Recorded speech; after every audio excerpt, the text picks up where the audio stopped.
And he came out and went as he was wont to the Mount of Olives. And his disciples also followed him. And when he was at the place, he said unto them, Pray that ye enter not into temptation. And he was withdrawn from them about a stone's cast, and kneeled down and prayed, saying, Father, if thou be willing, remove this cup from me. Nevertheless, not my will, but thine be done. And there appeared an angel unto him from heaven, strengthening him. And being in agony, he prayed more earnestly, and his sweat was as it were great drops of blood falling down to the ground. And when he was rose up from prayer, and was come to his disciples, he found them sleeping for sorrow.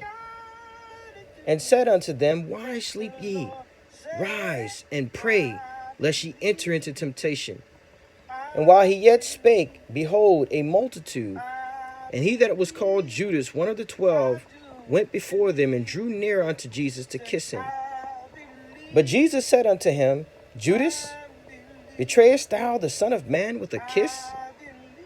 And when they which were about him saw what would follow, they said unto him, Lord, shall we smite with the sword? And one of them smote the servant of the high priest, and cut off his right ear. And Jesus answered and said, Suffer ye thus far.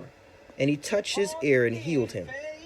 Then Jesus said unto the chief priests and captain of the temple, and the elders which were come to him, Be ye come out as against a thief, with swords and staves? When I was daily with you in the temple, you stretched forth no hands against me. But this is your hour, and the power of darkness. Then took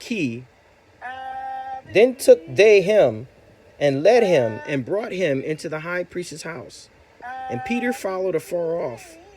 And when they had kindled a fire in the midst of the hall, and were set down together, Peter sat down among them. But a certain maid beheld him as he sat by the fire, and earnestly looked upon him, and said, This man was also with him. And he denied him, saying, Woman, I know him not.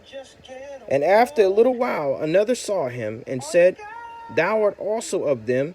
And Peter said, Man, I am not. And about the space of 1 hour after, another confidently affirmed, saying, Of a truth, this fellow also was with him, for he is a Galilean. And Peter said, Man, I know not what thou sayest. And immediately when he yet spake, the cock crew. And the Lord turned and looked upon Peter. And Peter remembered the word of the Lord, how he had said unto him, Before the cock crow, thou shalt deny me thrice. And Peter went out and wept bitterly.